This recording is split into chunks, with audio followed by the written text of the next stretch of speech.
Este día martes llega ya la emisión nacional del Comercio TV a la pantalla de Televicentro de Anita, nueva hora para compartir noticias. Así es, importantes noticias generadas durante las últimas horas para compartirlas con ustedes. Bueno, le cuento, ya llegó Diario El Comercio, aparte que está con papel cuché, está bien bonito. Y hay muy buena información, ahí lo puede ver en pantalla. Los títulos, los hombres tienen un club para dejar a un lado la violencia. Esto realmente es importante. Ecuatorianos logran que una silla de ruedas se mueva con la mente, de aplauso realmente. Y la policía indaga 4 ataques, explosión de un coche bomba en la cárcel de La Roca, ¿no? Esto y más puede encontrar en la emisión de este día, martes 26 de abril, emisión impresa del Diario El Comercio que circula en todo el país. Arrancamos inmediato con las noticias. El Consejo de la Judicatura revocó el nombramiento temporal de Pedro Moreira, juez de garantías penitenciarias del Guayas, que concedió un habeas corpus a alias Junior. Además de la Corte de Santa Elena, pues resolvió la declaración jurisdiccional para que el inicio de un proceso disciplinario contra el juez de Manglar Alto, que concedió en cambio el habeas corpus a Jorge Glass. Esta vez, la denuncia del SNAI se presentó el mismo viernes ante la Dirección Provincial cuando el entonces juez Pedro Moreira amplió el habeas corpus para que alias Junior se traslade a su domicilio en El Triunfo, 24 horas después de la convocatoria dominical. Un acto administrativo mediante el cual dio por terminado el nombramiento temporal otorgado al juez Moreira. Lo que viene, según la directora provincial, es un proceso disciplinario al margen de su salida del despacho. Supongamos mañana más tarde, entre institución pública e institución pública, nos pedimos referencias para verificar si ese postulante tuvo alguna vez un proceso disciplinario o tuvo alguna vez una sanción administrativa. Por faltas gravísimas como dolo o manifiesta negligencia, el Código Judicial exige una declaración jurisdiccional superior. En el caso del juez de Manglar Alto, que concedió el habeas a Jorge Glass, el vocal Morillo informa que el SNAI no la presentó, aunque esta tarde la Corte de Santa Elena ya la emitió por otro asunto penal. En el tiempo de flagrancia no habría concurrido a la audiencia. Él se ha justificado, entiendo, con una presentación de un certificado médico, lo cual parece que al parecer esto ha sido validado y no correspondería a la realidad. Tras la denuncia del presidente de la Corte Nacional, la juez de la Unidad Multicompetente de Manglar Alto, Erika Moriel, fue suspendida por 90 días, luego de otorgar un habeas a un ciudadano holandés detenido por narcotráfico. La sentencia 319 limitó la capacidad sancionadora del CJ. Desde que entró en vigencia se han destituido a 7 jueces. Antes de la sentencia se había destituido entre 60 y 70 servidores. Es la justicia bajo apremio que parece iniciar una purga. Puertas adentro. Con cámara de David Arandi, informó Jorge Escobar. Tanto la jurisprudencia de la Corte Constitucional como la Convención Interamericana de Derechos Humanos ya han fijado los alcances y límites del habeas corpus, argumenta el constitucionalista Rafael Urbina, quien cree necesario hacer cumplir lo dispuesto para que los jueces no abusen de la aplicación de recursos legales. Y de sancionar a estos malos elementos. El constitucionalista Aldrin Gómez en días pasados ya veía la necesidad de normar la aplicación de garantías constitucionales para que jueces no abusen de su aplicación y la obligación de la Corte Constitucional de aplicar mano dura. Bueno, tiene varias figuras, una de ellas, las principales, es el tema del error inexcusable. Pero claro, ¿qué sucede? Cuando a través de acción extraordinaria de protección la Corte Constitucional conoce este tipo de garantías, le hablo por ejemplo en el caso Yunda.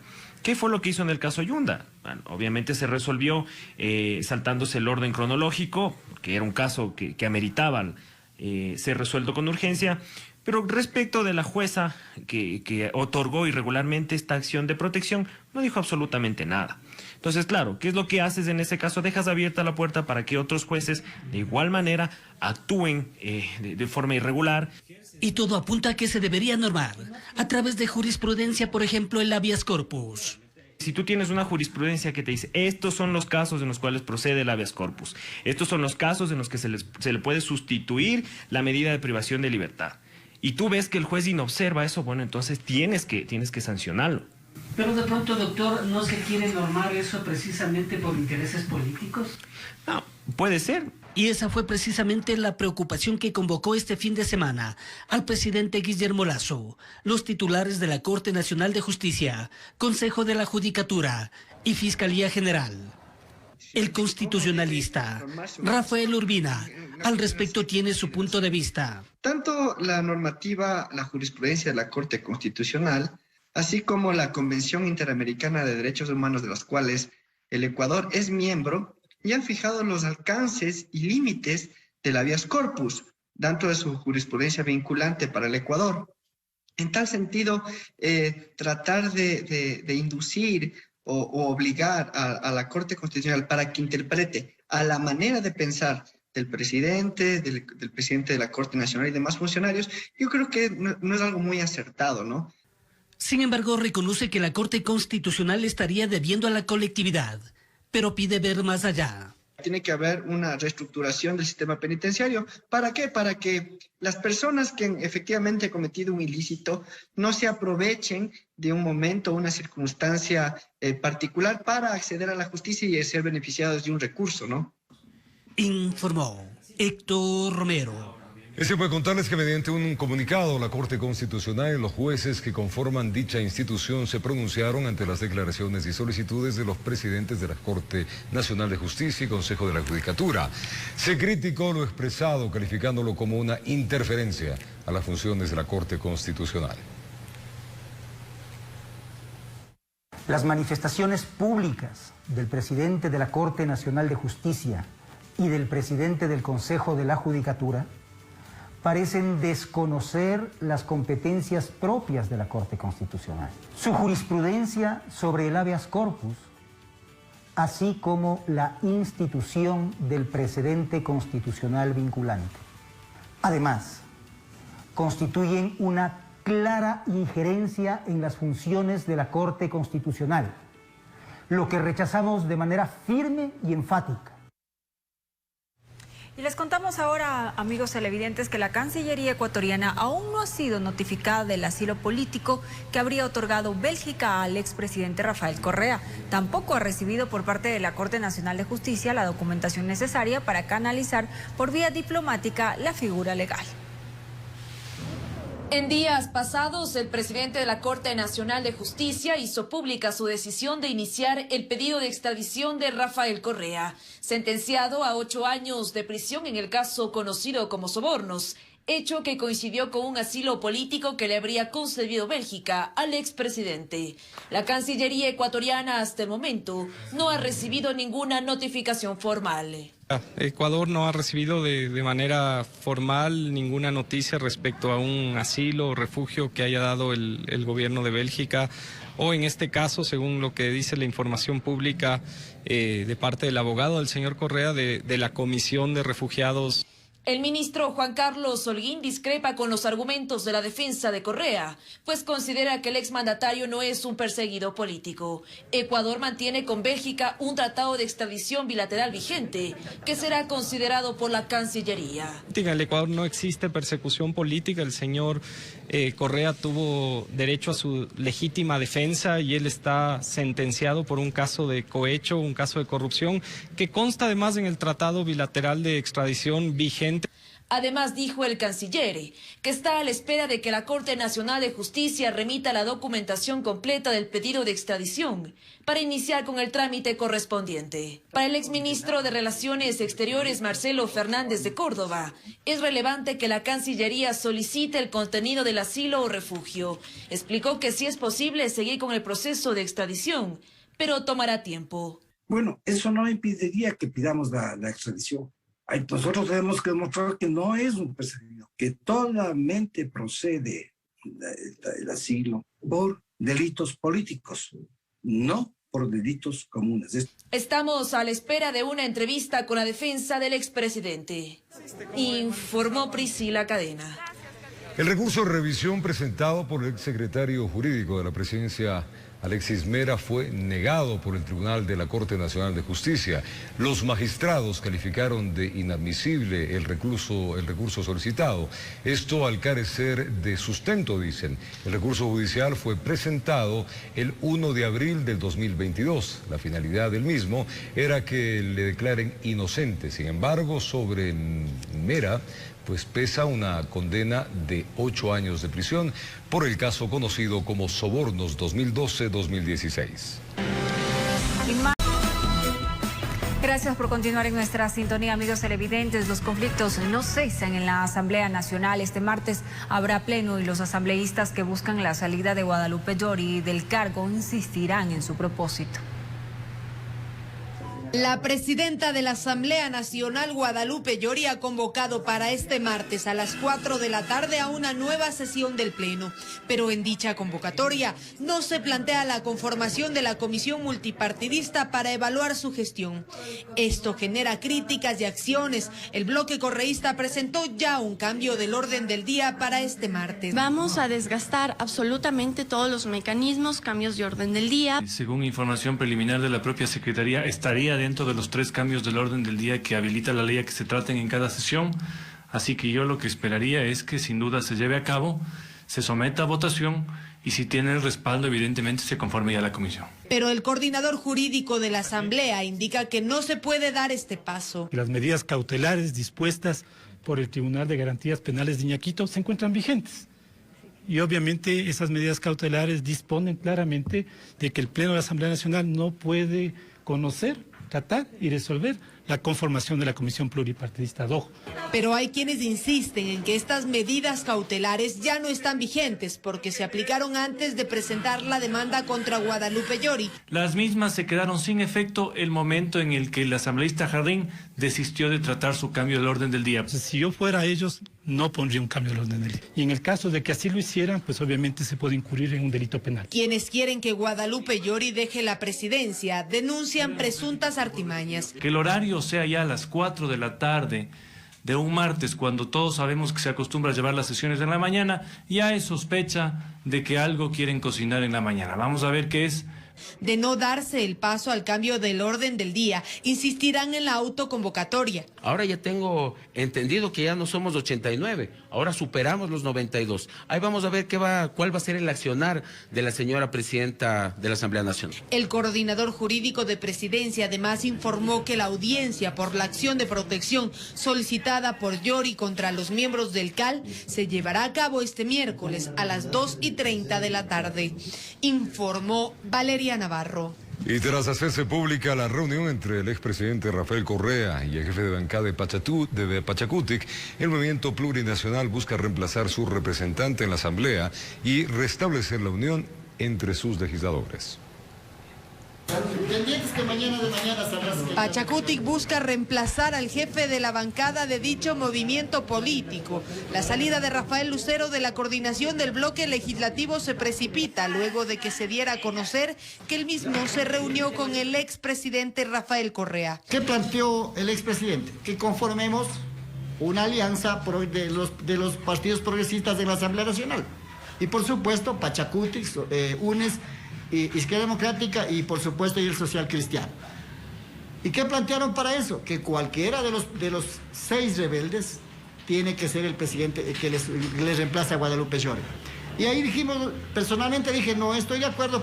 La reunión entre Lucero y Correa ha generado sospechas en la Asamblea Nacional. Considero que lo que hizo Rafael Lucero fue pedir la venia para él poder ser el presidente de la Asamblea Nacional con los votos del correísmo y obviamente con los de su bancada y con los del Partido Social Cristianos, que han mencionado que ellos no buscan la presidencia de la Asamblea Nacional, ni siquiera buscan tener un puesto en las autoridades. El nombre de Salvador Quispe es uno de los que suena para ocupar dicho cargo, pero antes de esto, él insiste en que se restaure la unión en Pachacútec. Los rebeldes y todos vuelven a la bancada de Pachacútec. Esa es la recomendación. Pero también a la primera reincidencia serán sancionados en la medida de la gravedad de los hechos. Esto es para todos, incluido la presidencia de la Asamblea Nacional. pero los asambleístas autoproclamados rebeldes marcan su posición. No vamos a participar en reuniones de bancadas que continúen con la conducción política de Rafael Lucero ni de cualquier otro compañero asambleísta que vaya con la tendencia de socapar, de mantener y de proteger a Guadalupe Llori en la presidencia de la Asamblea Nacional. Una de las cosas que molesta a los rebeldes es que Pachacutic señalara que de salir Guadalupe Llori de la presidencia, nadie del movimiento podrá postularse para dicho cargo, informó Valeria Navarro. Y se prevé que las elecciones del 2023 tendrán más de 90.000 candidatos inscritos, quienes buscarán ocupar las 5.640 dignidades seccionales y del Consejo de Participación Ciudadana y Control Social. En la siguiente nota, expertos analizan las implicaciones de este histórico número de aspirantes. El 5 de febrero del 2023, los ecuatorianos acudirán nuevamente a las urnas. A decir de expertos, estos comicios serán históricos porque más de 90.000 candidatos participarán de la contienda. Ecuador se apronta a vivir una nueva crisis política y democrática. Tenemos un sistema que permite la inscripción masiva de candidatos, lo que no significa que exista mayor nivel de participación. No vamos a tener un alcalde que llegue con una votación que le permita tener esa legitimidad para el ejercicio del cargo. Y alcaldes con 15, 20%, le aseguro que el conflicto está garantizado. Para Medardo Oleas, expresidente del CNE, esta crisis política tendría su origen en el actual Código de la Democracia. Y esto es el producto de tener una mala ley que facilitó la creación de movimientos solo con firmas de adherentes ocasionales. Ambos analistas aseguran que las leyes vigentes no demandan un perfil adecuado para ejercer cargos de elección popular. Para ingresar a fuerzas policiales, a fuerzas de seguridad, se exige que tengan mínimo segundo, tercer semestre de universidad. Para ser político también deben empezar a tomarse en consideración este tipo de requisitos. Por ahora, sostienen analistas, todas las miradas recaen sobre la Asamblea Nacional, que deberá analizar a futuro un proyecto para evitar el colapso de la democracia. Informó Álvaro Terán. Marco López sería el virtual ganador de la selección del nuevo superintendente de compañías y valores y seguros. Esto una vez que fue el único que queda en la terna enviada por el Ejecutivo. Este día martes el Consejo de Participación Ciudadana y Control Social lo podrá oficializar. El pasado 18 de enero, con la aprobación del reglamento, arrancó la designación del nuevo superintendente de compañías, valores y seguros. El Ejecutivo envió la terna al Consejo de Participación Ciudadana y Control Social, integrada por Marco López, María García y Esteban Coello. Pero en medio camino este último se retiró.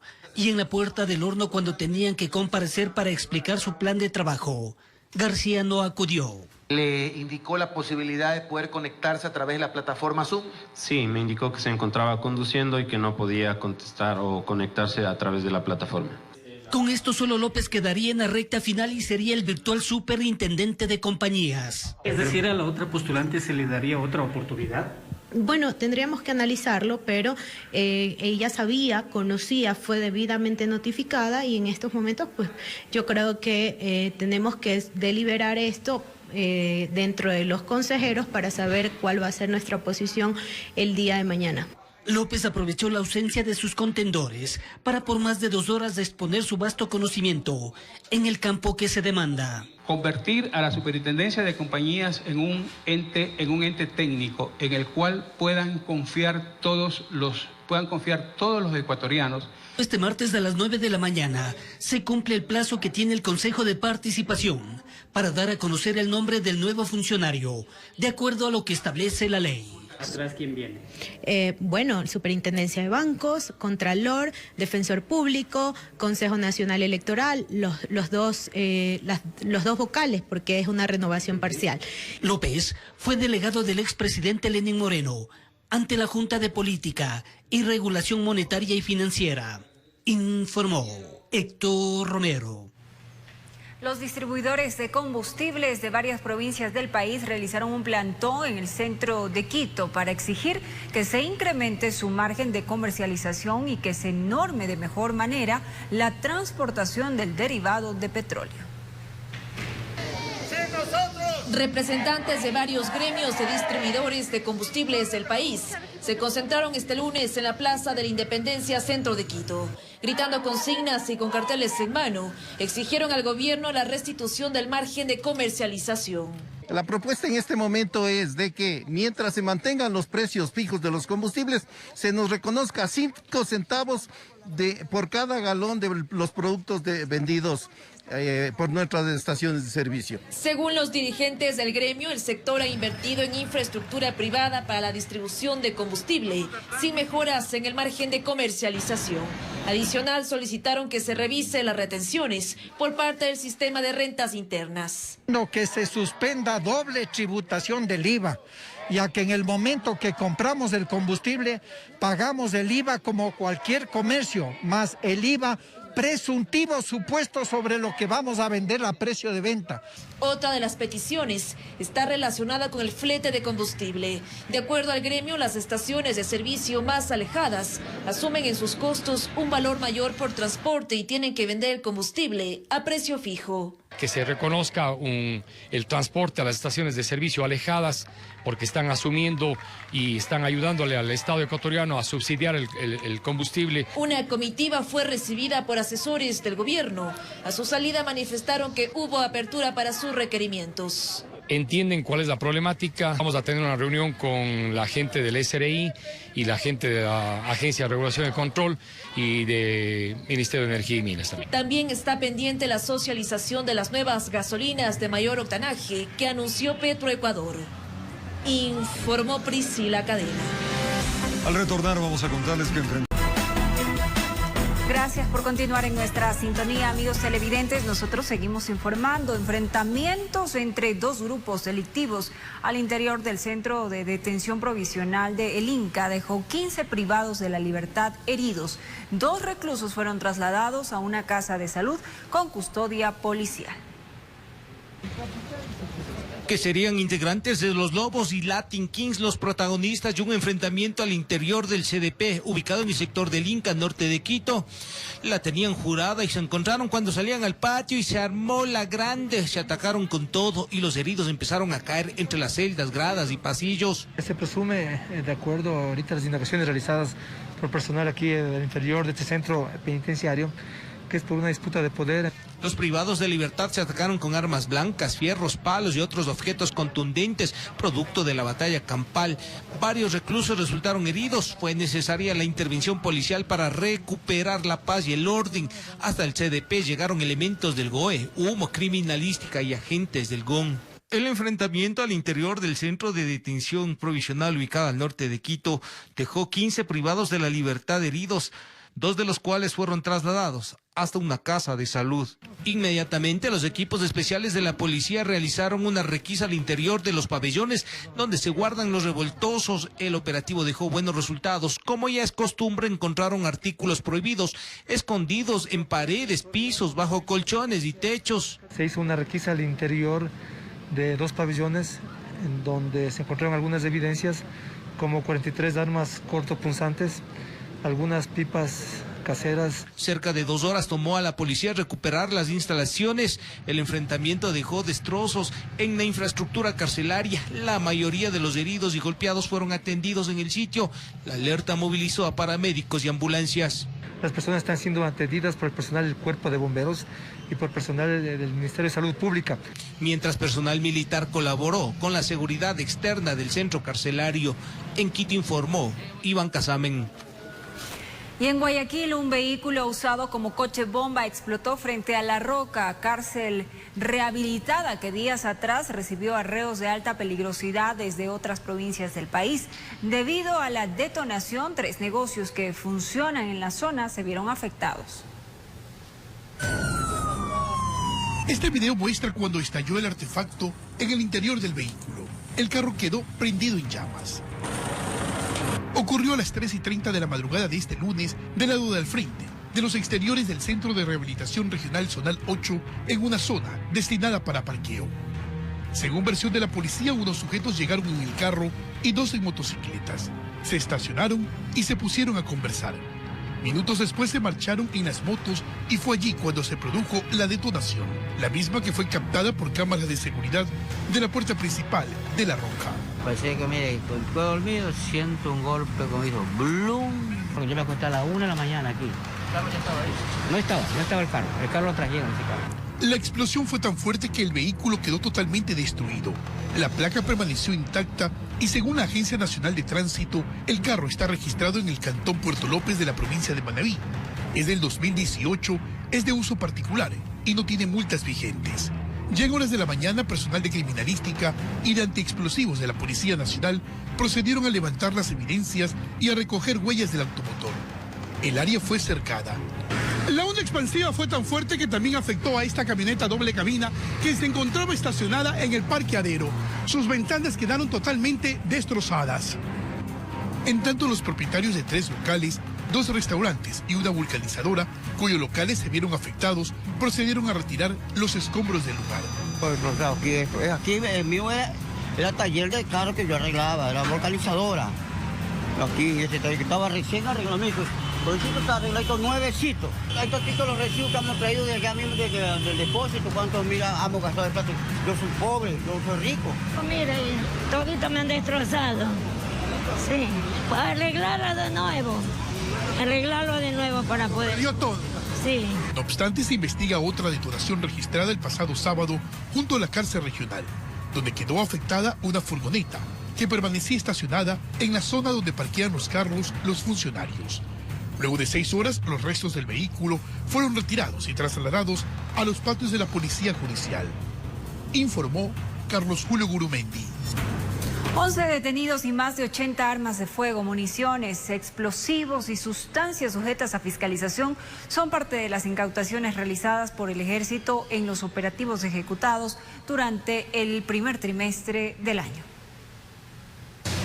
Más de 4.900 operativos fueron realizados por el Ejército durante el primer semestre de este año. El comandante de la Primera División del Ejército Shiri resaltó que el trabajo no solo se centra en la vigilancia de la seguridad interna y externa, sino también en el resguardo de las áreas estratégicas del país. De las hidroeléctricas hemos realizado 159 patrullajes, un total de 280 efectivos, lo que nos garantiza que estas áreas estratégicas sigan operando sin novedad. Y monitorear varios kilómetros en zonas de frontera y sitios sensibles. Damos protección al OCP, al SOTE, en un tramo que nos corresponde a nuestra jurisdicción de 150 kilómetros. Durante los operativos desarrollados en diferentes provincias, armas y sustancias sujetas a fiscalización han sido incautadas. 87 armas de fuego de diferentes calibres, 2.324 municiones de diferentes calibres, 8 tipos de explosivos de diferentes tipos, 32 alimentadoras, 16 vehículos retenidos, 14 armas blancas o puñales. Además, varias personas fueron detenidas y se retuvo dinero falso y sin justificación de tenencia. Hemos incautado $30.580 que se han entregado a las autoridades competentes. Dinero falso incautado de igual forma, $1.500, y hemos retenido o aprendido un total de 11 personas que fueron, lógicamente, entregadas a las autoridades competentes. Los militares resaltaron que los controles continuarán realizándose a escala nacional, en especial en los sitios considerados de mayor riesgo. Informó Sofía Vintimilla. Y los padres del estudiante de 14 años denunciaron que su hija fue violada por el chofer de transporte escolar. El presunto responsable está fugado. La familia denunció la falta de respaldo de la institución educativa y autoridades para agilitar las investigaciones. Al parecer caminan cargando el peso de la lentitud y pasividad de quienes son los encargados de activarse para que el caso no quede en el olvido y quien sabe en la impunidad.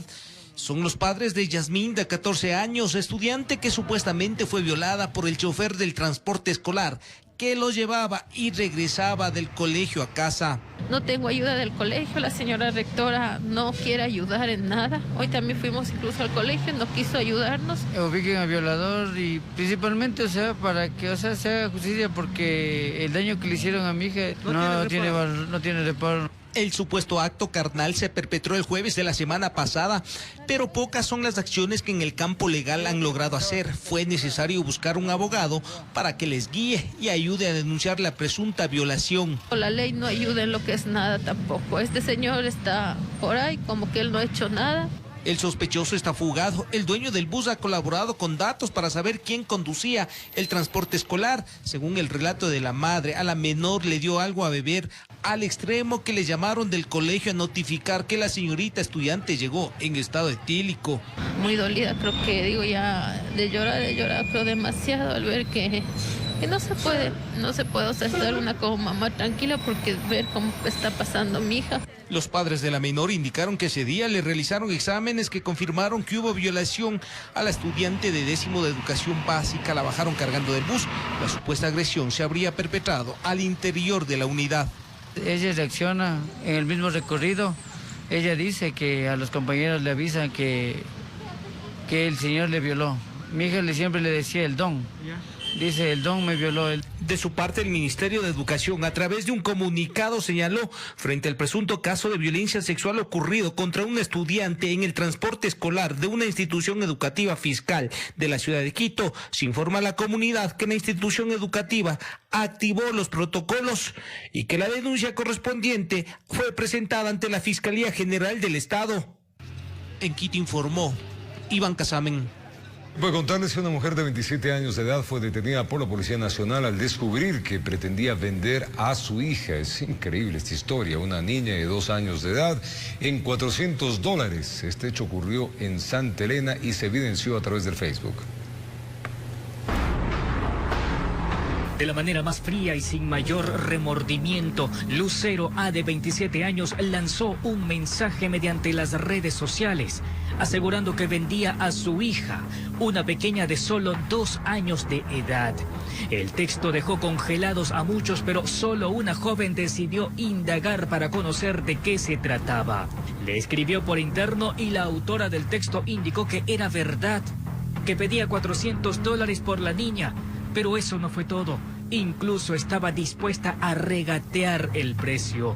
Sin más que indagar, la preocupada mujer decidió denunciar al ECU 911.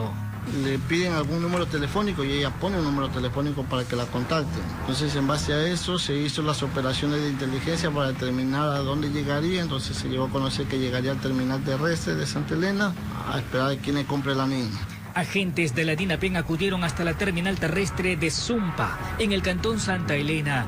Allí, sintiéndose descubierta, confesó que supuestamente lo hacía solo por necesidad.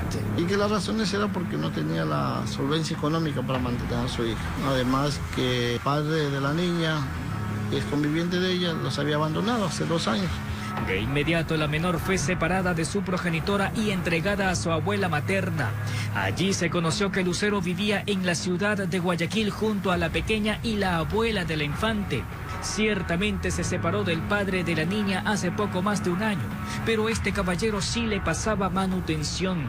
Y hace varios meses se ha venido a trabajar a la parroquia Chenduy y hace 2 semanas esta señora ha ido a ver a la niña a traerla a Chenduy.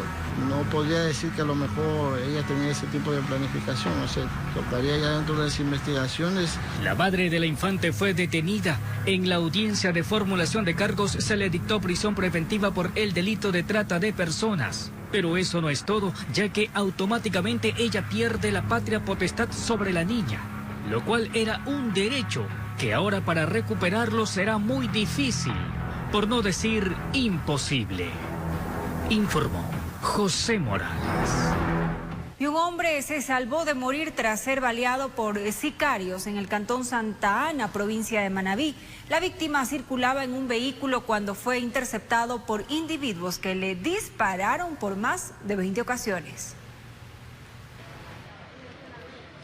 El parabrisas del vehículo, así como los 24 indicios balísticos, evidenciaban la magnitud de este ataque. El conductor del automóvil transitaba por la calle Horacio Hidrobo del cantón Santa Ana, cuando fue interceptado por una camioneta. Una camioneta de color plomo y había realizado los disparos contra el ciudadano. Aparentemente es arma larga. A pesar de los disparos y heridas, el hombre logró llegar hasta un dispensario médico ubicado a pocos metros. Una persona herida, sí. ¿Se descarta que una mujer también andaba ahí? Sí, se descarta. Sí, vamos a realizar el traslado hasta la ciudad de Portoviejo. Posteriormente se informó sobre el hallazgo de una camioneta incinerada en un camino de tierra. Se presume que sería el mismo vehículo usado durante el ataque. Estamos verificando eso. De manera oportuna yo le haré conocer. La policía recaba mayor información sobre el hecho y sus posibles vinculaciones con el asesinato de Gustavo Macías, ocurrido en el mismo cantón el pasado sábado. El hombre herido sería su familiar. Informó Eric Zambrano.